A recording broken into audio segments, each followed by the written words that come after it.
On this week's episode of the Maz Hakim Podcast, we have a lovely guest. Please welcome Mariam Al Meraikhi, who works at the team with the Year of Sustainability. Such a pleasure to have you here, Mariam. It's a pleasure to be here, Maz. Thank you so much for having me. And we're talking about an incredibly important topic, which is sustainability. And this year, 2023, is the Year of Sustainability. Can you shed some light on why 2023 has been named the Year of Sustainability? Well, I'm sure everyone heard by now when the President of the UAE, His Highness Sheikh Mohammed bin Zayed, announced that 2023 is the Year of Sustainability. It came from a deep thought and research on what topic do we need to highlight.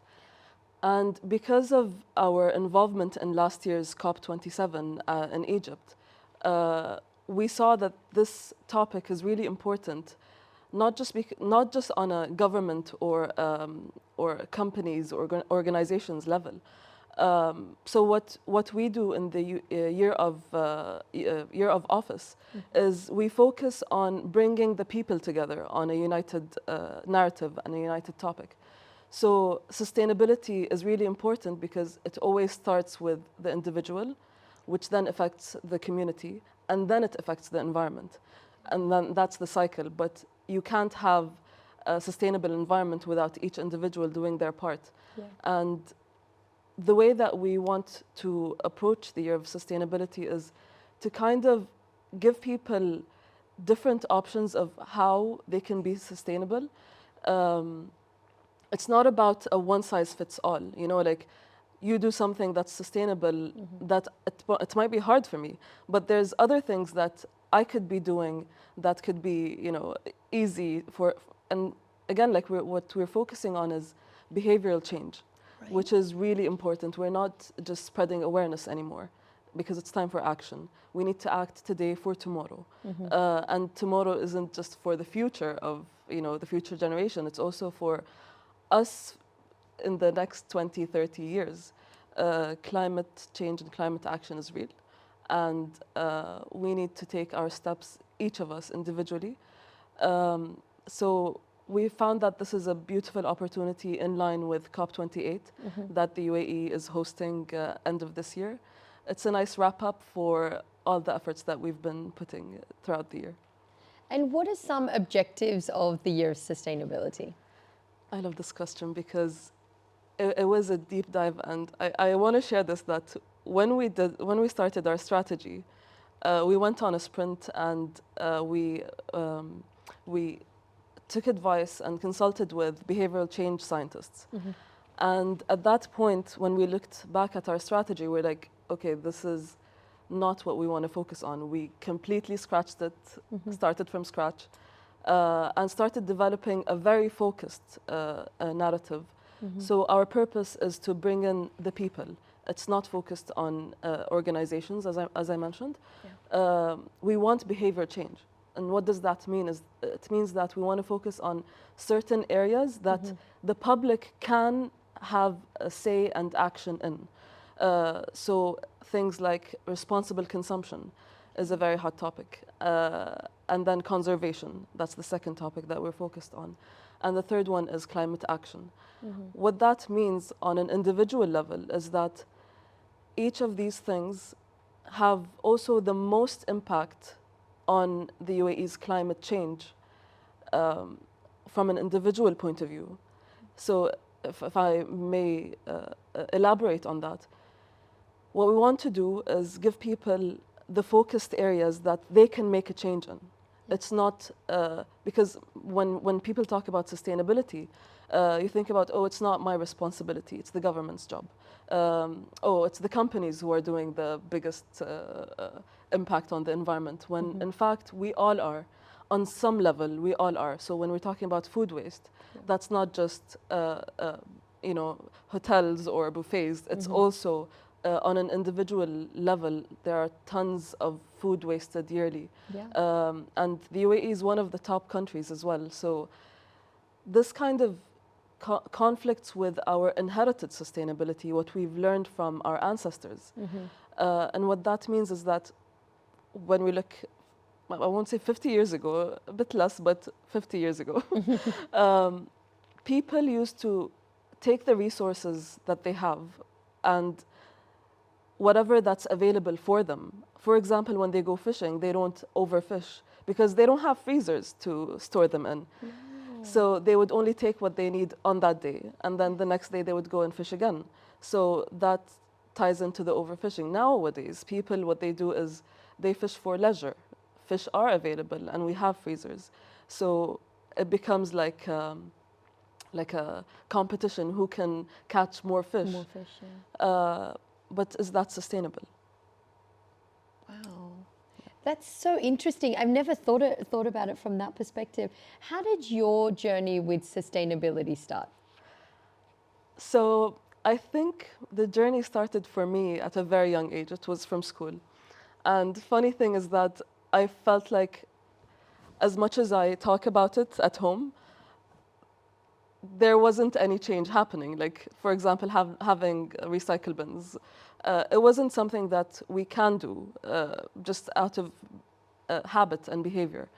But what I noticed is now that what we did back then is that my mother used to take the food, leftover food, and share it with those who are less fortunate. So to me, that now when I look at it, I'm like, okay, so we did act sustainably in different ways, but what we have learned was a very westernized way of thinking about sustainability.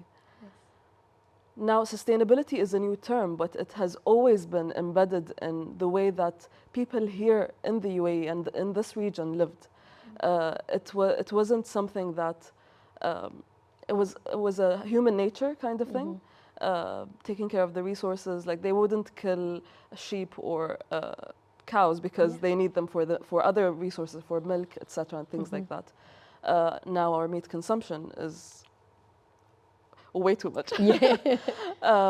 So for me, it started at that age, and then growing up, I noticed myself getting into every sustainable committee that in any organization that I was part of.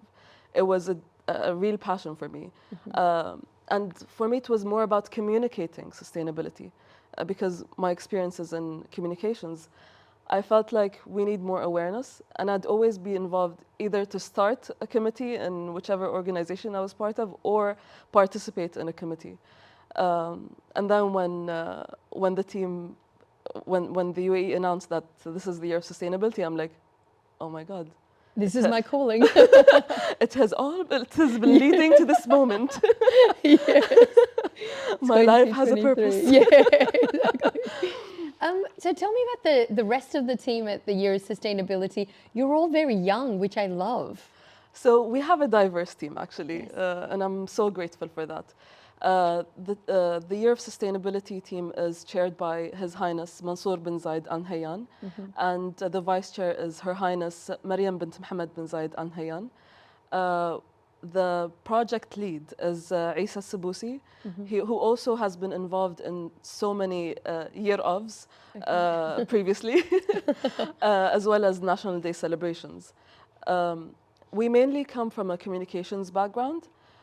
We have a diverse team from Emiratis, from Al Ain, from Dubai, from all around the UAE. And we also have non-Emiratis who are part of the support system that we have, like from Sharjah, from Dubai, and the rest of the Emirates. One of the things that we take pride in, because sustainability and the Year of Sustainability is unlike any other year that we've had before. So when we're talking about behavior change, we actually needed to consult with experts in sustainability. We couldn't greenwash or say things just from our data gathering or knowledge. We needed people to proofread and kind of make sure that the content that we have is factual and relevant to the UAE specifically. So we've established the Sustainability Experts Network, consisting of 9 individuals from different backgrounds, some of them from the environment sector, some of them are dietitians for food security, Some of them are financial advisors as well to talk about resources and economic sustainability. And also solar expertise. And one of the other experts is also, she's, and I want to say this because she has been doing this for years, which is engaging the community in plantings and collecting the trash from public spaces. Yes. We've also engaged with wildlife experts and marine life experts. So kind of a diverse, So diverse, yeah. very diverse, and that was intentional because we needed to cover all the bases that were relevant for the UAE in order for us to reduce our carbon footprint and our impact on the environment. We needed things that people can actually do something about, and not just things that are that seem out of reach or not their responsibility. Yeah. Let's talk about something that is within reach. Yeah. Fast fashion. Yes. So I know this is a huge problem worldwide. Can you talk a little bit more about fast fashion, as in, I don't want to name any brands in particular, but why it's important for us to move away from getting fast fashion brands? So there are multiple reasons why we need to move away from fast fashion, and not to name any brands because I tend to do that in internal meetings. Me too. But the fact of the matter is that every individual, as an individual you're ordering something online from a big company that ships internationally, you are setting a carbon footprint on an individual basis, which means that that trip from the car ride to the manufacturing to the plane ride, that's all an individual footprint impact. There's also other human rights issues that's not sustainable. It might be sustainable from an economic point of view, that you may think that, oh, it's cheaper for me to just order in bulk and see what fits and what looks good. And because it's cheap, I can toss away what I don't like. And the reality is that when we order things that are cheaper, they don't last as longer because the quality is impacted. When we order things that are with quality, we take care of them for longer, which means that we won't throw them away faster. We had this conversation recently in the youth cliques in Al Ain Zoo with a bunch of youth from Al Ain and from the UAE, around the UAE. And that topic was discussed. So the question was raised, so what's the difference if I order from an international shop or online shop, or go to a store or a tailor in the UAE? I'm still consuming. So the answer was that the tailor or the shop that's located in the UAE is actually ordering in bulk, and so their footprint is less than an individual footprint. So you multiply it by every person who've ordered something internationally, and the amounts of shipments times every airplane that shipped it, every car that every manufacturing place, every person that worked on it. And no one thinks about that trail of lack of sustainability or consumption. Whereas when we think about slow fashion, so it's things that are manufactured here or things that are designed here, ordered in bulk or created here in the UAE. That means that plane ride and other things that happened is less of a carbon footprint. It also means that you might be ordering something of quality. I hope that answers. Yes, absolutely. And especially for me, I mean, I'm trying to stay away from getting, fast fashion, and I do for the most part. But, we all have these bad habits that we lean on Yeah. when it comes to that. So what can an individual do right now if they're listening and they're like, well, how can I become more sustainable? What are like 3 ways, for example, that people can be more sustainable? In general or in terms of fashion? In general. Okay. Yeah. In general, is one of the things also that we need to consider is that a pair of jeans takes around 2,000 gallons of water to produce, which would take an individual 7 years to drink. That's a big number. Yeah. 7 years of water. And when we think about that, it's about also food security, where we have people in other parts of the world that don't have access to clean water. And we're using it to produce jeans that we might not even use. Absolutely. This is just one of the interesting facts that we have came across in our research as well. That's amazing. So if someone's listening right now and they think, well, what can I do from an individual perspective on how to be more sustainable? Can you give us a few points on how an individual listening can become more sustainable? So in terms of responsible consumption, there are 3 different ways. One of them is to reduce red meat intake. So we're not asking people to become vegan. If you are, good on you. Thank you for your contribution to the environment. However, we understand that people need a balanced diet, and consuming red meat actually takes up a lot of water as well, unlike other produce like chicken or vegetables, for example. And again, what we're asking is just to reduce, not to completely cut out red meat. It also has a health benefit. I like to, so I think of myself as a advocate for reducing red meat consumption. I spoke about it earlier in the Year of Sustainability account, but I wanted to go a little bit more in depth with you on this story. So I went on a protein diet a few years back. I was working out, fit and everything, like cut out all the carbs, reduce the carbs. And to me, it was, okay, steaks and kebabs and all of these nice things that, that we crave. Keeps us lean, yeah. Lean and fit. Yeah. Turns out that after a year, I started getting a lot of pain in my joints, and I went for a health check. It turns out that my uric acid is very high, which is not only in red meat, but it's also in so many other things.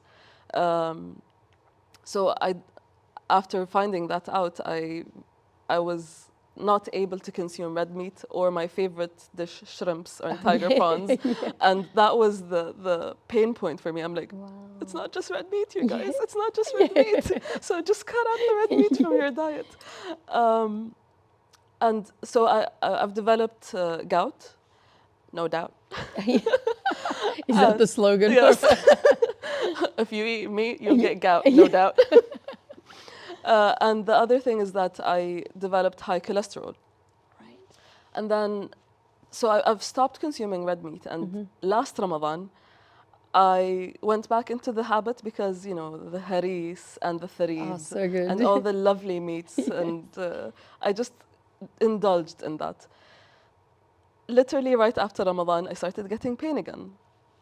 And apparently my uric acid and cholesterol are back.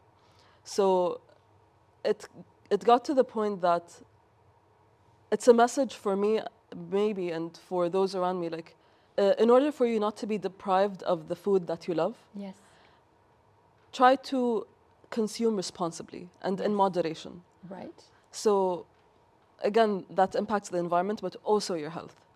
That's one point, and it was a very long point. The second thing is to consume slow fashion or sustainable brands.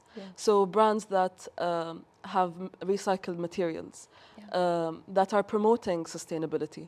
And try to check if they're actually sustainable, because a lot of brands are jumping on the bandwagon. Exactly, on the bandwagon of, we're sustainable, but try to understand if they are really sustainable and what kind of sustainable initiatives are they taking, because there are different ways of being sustainable. Um, and buy locally, support local businesses, because not only are you going to be sustainable in the way that you purchase, but you're also going to be sustainably improving and developing the economy in the UAE, which is a win-win for all. Absolutely. One of the last things that we try to emphasize on with responsible consumption is portioning your food. We tend to over-order and consume so little, and this is where the food waste happens.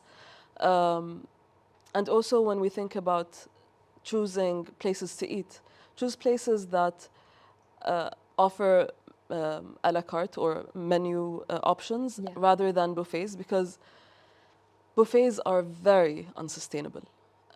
And more people are becoming more conscious about this.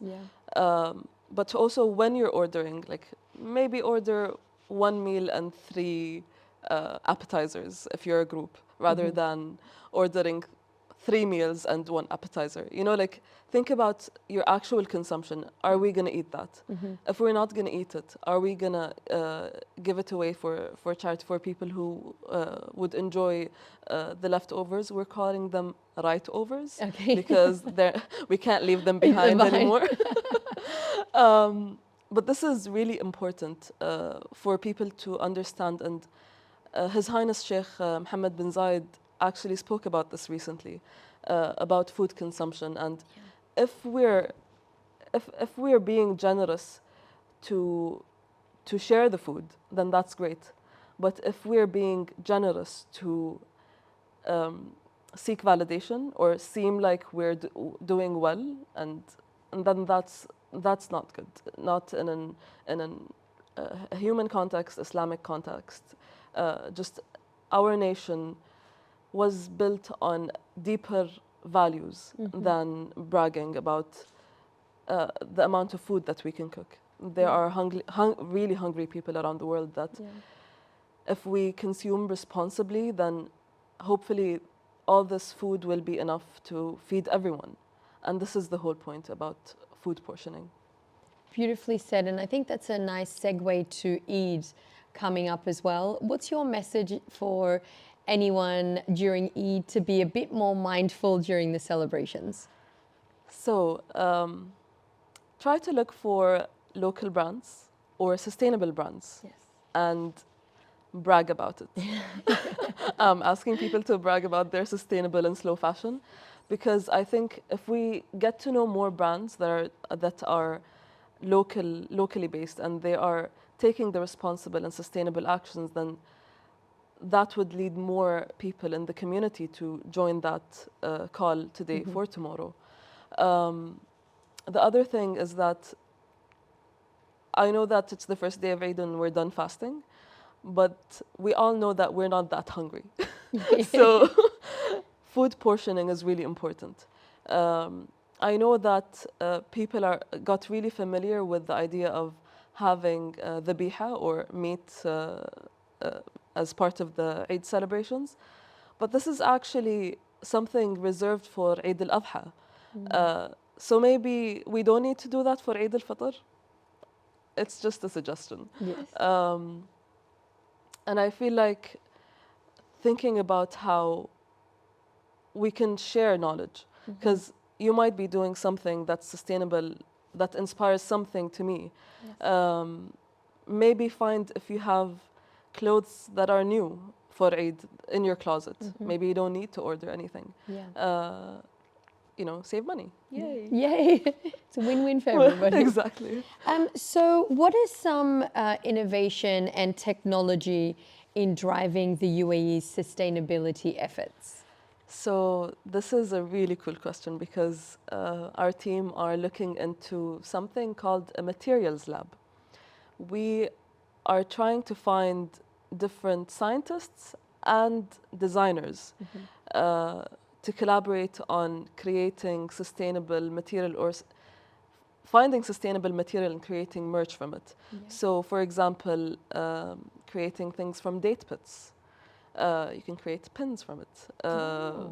Also creating things from, I think the word is hard sand, or I can't remember the exact term, but there are really interesting material that people are coming up with that not a lot of people know about. So they might need support in believing in their purpose and what they have found out. There are also so many other things like repurposed fashion. If you're into fashion, then think about redesigning your clothes, adding pins and patches maybe on your Make it look clothes to make it different. look different. Maybe if you have jeans, pants, and you want to repurpose it, it can be crop top, denim jacket. The options are, Yeah. I mean, Endless. when you go online, you can see so many different people trying so many different things. And honestly, the people that are tagging us are so inspiring. I'm Yeah. just scrolling constantly. I'm like, that's so cool. Yeah. That's so cool. And I'd like for people to stay tuned to see what we will come up with in the materials lab. Yeah. I feel like I'm also kind of, for the first time on this podcast with Maz, announcing that we might have an open call for people to actually pitch in their ideas if they're working on something. Wow. Let us know if they have innovations or creations that they need brainstorming on. We are planning to do workshops with the public to see how we can collectively be more sustainable today for tomorrow. So yeah, Love that. I'm dropping the Wow. news Yeah, here. dropping the news. That's huge. And it gives people an opportunity to brainstorm with the team Exactly. at the Year of Sustainability. So, where can we follow the pages? Where can we follow you and learn more about the Year of Sustainability? So we're available everywhere on Instagram, LinkedIn, Twitter, TikTok. Um, did I miss anything? Facebook, YouTube, UAE Year of, and that's our account. And you can also visit our website, uaeyearof.ae. Um, and we're trying to find ways to also collaborate. So please tag us if you have something creative or share with us whatever you find from other people in the UAE who are doing something interesting and sustainable. We are releasing a sustainability guide Yes. that has a lot of tips and tricks for people to look at and learn from and get inspired from. And I would encourage people to share with us what parts of the sustainability guide do they think actually works. If they have any feedback or any other tips that they can share with us, that would be great because this is just the first edition of other sustainability guides that we're releasing, inshallah, soon. Wow, inshallah. We're so looking forward to it.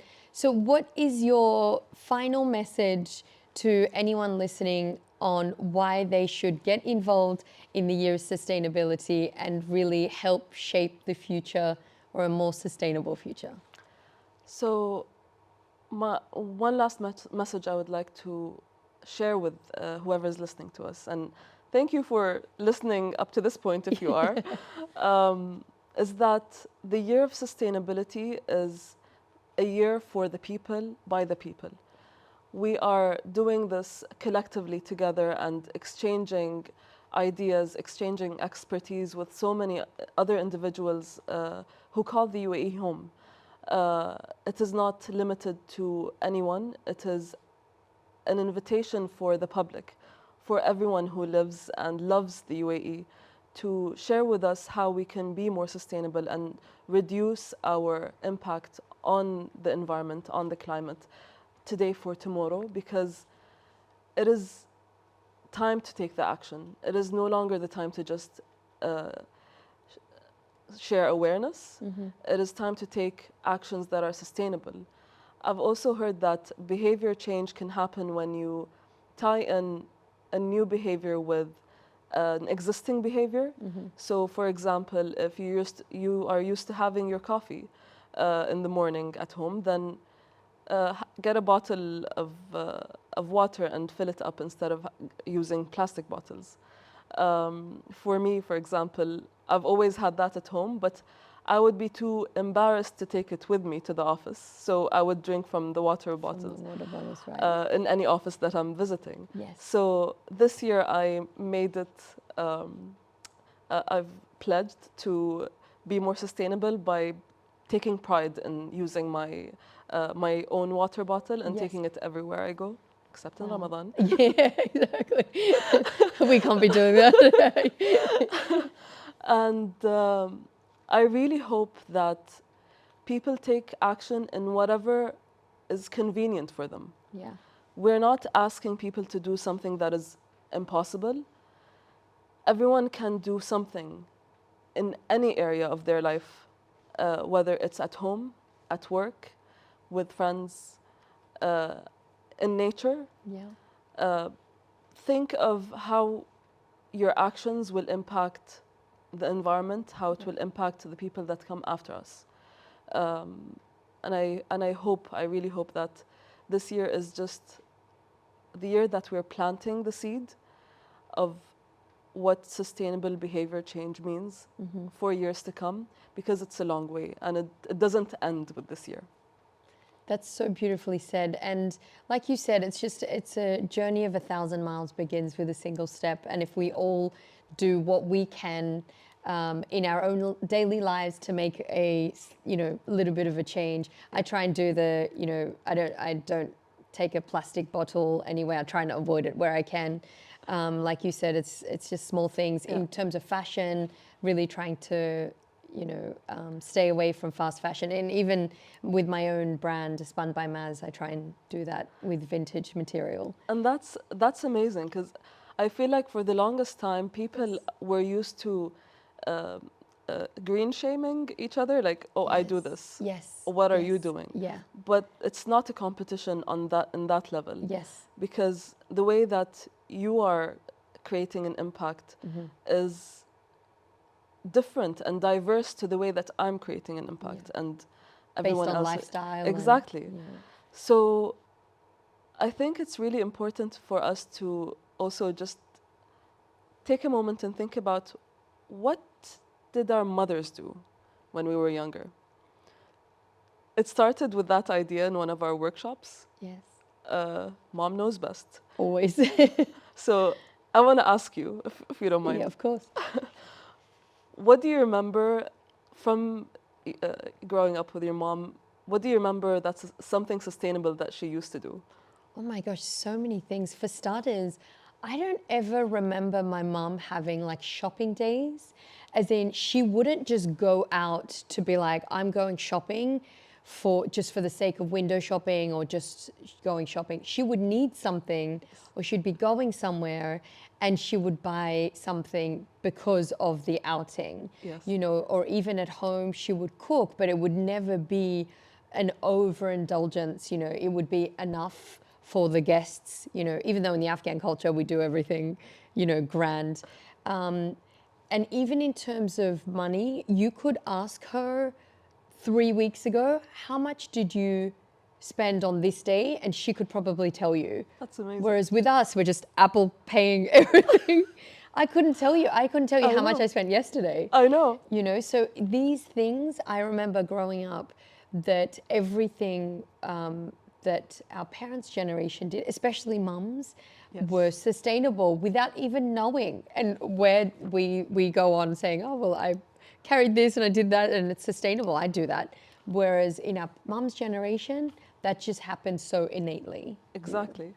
One of the most responses that we've got is the Quality Street tin boxes. Oh my gosh, yes.